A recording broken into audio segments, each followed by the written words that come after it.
Hello my dear friends, and welcome back to another video. In line with the rest of the episode, the end scene of Andor episode 11 was heart-wrenching. Cassian and Melshi make it off Narkina 5 and back to Neamos, where just before sunrise, Andor retrieves his case before receiving heartbreaking news from Zanwan on Ferrix that Maarva, his adoptive mother, has died. Andor was so excited to see his mother again and tells Zanwan that he's thinking of her, he'll see her soon, and that she would be proud of him. But when the news breaks, he's devastated. As I said in my full episode breakdown yesterday, this marks a turning point in Andor's character, one that is so poetic with Rogue One. With the sunrise on the shoreline of Neamos, Andor's rebel career is about to begin, and in Rogue One, his journey comes to an end on the shore of Scarif, in a similar setting, but at sunset. It's like the opening and closing of his life as a rebel, and what makes it even more poetic is the fact that he tells Jyn on Scarif that her father would be proud, and on Neamos he tells Zanwan on the phone that his mother will be proud.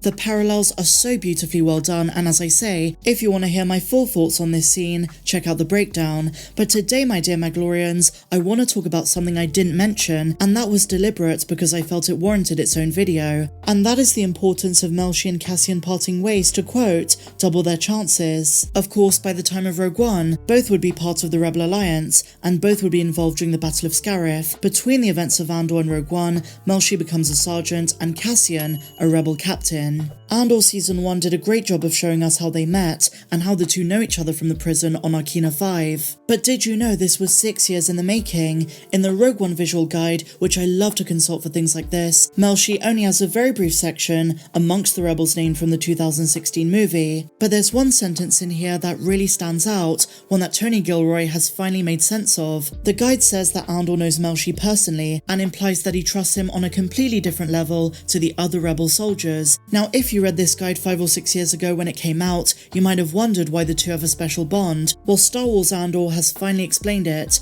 and when the two hugged on Neamos, there was a brotherhood established, given everything they'd been through together. They were forever bonded by an experience that no one should ever have to go through. And considering the fact they might be the only two survivors, after the escape and having to work together and take on roles that would prepare them for the rebellion, that adds another level of trust. And even though they didn't know it yet, their paths would cross again, and when they did, it's no surprise that Cassian trusted him above everyone else. Surviving Narkina 5 and surviving the brutality of the Empire on a personal level inspired both of these heroes to go on and fight against the regime, and even though they wouldn't make it beyond Scarif, what they would end up achieving is the reason for the success at Yavin. And going through the Rogue One visual guide, particularly the Rebel Troop section, just like Melshi, some of these other characters who at the moment seem irrelevant might be given bigger roles in Andor Season 2, the likes of Private Cal 4, who was a demolition specialist and someone who had a passion for thermal detonators, or maybe someone like Corporal Medell, who was an intelligence agent who Cassian met during the time period of Andor Season 2, or maybe even the likes of Lieutenant Cephala, a Spec Forces officer. All these names have some backstory just like Melshi did prior to Andor, and just like Melshi, they seem like minor characters until the day they're not. And if there's one thing out of so many I can praise Tony Gilroy for, it's making us care about ordinary characters. As Tony said, this show is not about what he calls the Star Wars royal family, so who knows, maybe it's worth learning about some of these characters in advance. Although I must admit, the new ones are so awesome too. I mean, just look at the way they got us attached to characters like Nemik, Fel, Clea, Cyril, Dedra, and the list goes on. And in a peculiar way, going back to Rogue One and related time material and seeing how much context is being provided reinforces that Andor is the perfect Star Wars show, at least in this genre, and it's kind of similar to how the prequels introduced so many new Jedi, but they were only fleshed out in the Clone Wars. The same thing applies here to Andor and Rogue One, and I'm loving every single moment.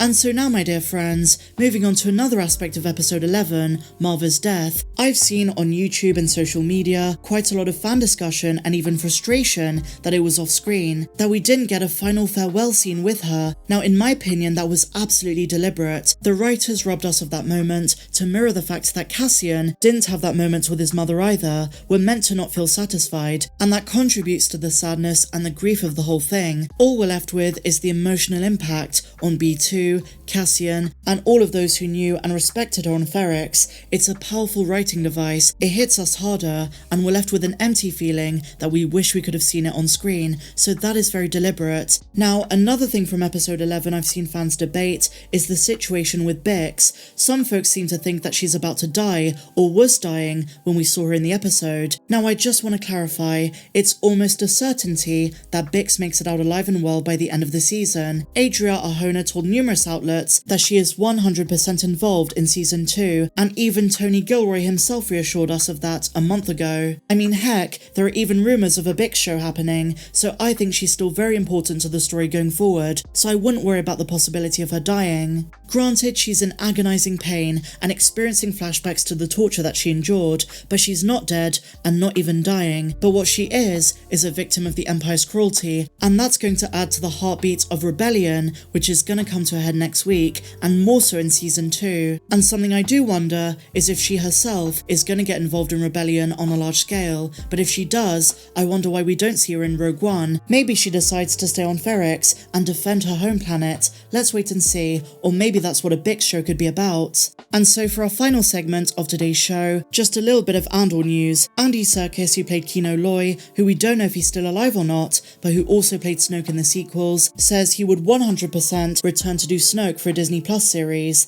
Now, we've spoken about the Mandoverse and the future of The Mandalorian, with what we saw in chapter 12 of season 2, and Jon Favreau teasing they are going to tie it to the sequels. I think Snoke at some stage is going to appear. Could it be in The Mandalorian season 3, or maybe a future season or spin-off? Well, Andy Serkis has commented, and he says if they are bringing Snoke back, he absolutely would love to play the role again. He is a big fan of the character, and has even advocated in the past for a Snoke appearance in the future, and he also wants more backstory. Now, in my opinion, of the two characters, Kino Loy is just better written, a much stronger character, so I prefer Andy as Kino, but if we do have to see Snoke again, then he does want to return. This is what he said. In an interview with Cinema Blend, when asked if he'd be down to return as Snoke in a solo TV series, Serkis says he's definitely enthusiastic about the idea. 100%, he said. I mean, there's so much more to be had out of Snoke. I think he's a fascinating character, and I'll never forget the day we're reading Ryan's script, and I'm getting halfway through and I'm thinking like, I really like the way this character is going, and then being like, oh no, and there of course he's talking about when Snoke was sliced in half. And you know, I'm not the biggest fan of the sequels, but I don't think Snoke was the problem. The handling of the character maybe, but with good writing and good directors in charge, I think you can do a lot with this character, maybe even salvage our perception of him, so I'm not too opposed to the idea of him showing up in, let's say, The Mandalorian, but it needs to be done well. The lowdown is, Andy is willing to do more Star Wars in the future, and speaking of Kino Loy, I really hope he survived. Could we find out in the finale, or is that something for season 2? Share your thoughts of this and everything we spoke about in the comments down below, guys. What was your favourite moment from episode 11? And has the penultimate episode got you excited for next week? Episode 12, the big finale. I don't know what life is going to be like after Andor, and the fact we have to wait 2 years for season 2 is just torturous. It's been such an amazing show. So as I say, guys, share your thoughts in the comments down below. If you enjoyed this video, please be sure to give me a big fat thumbs up, subscribe if you're new, and if you want more videos not found here on YouTube, while also getting your name listed on the end screen and really helping out the channel, then please click the link down there in the description. Always optional, but thank you so much for watching. May the Force be with you always.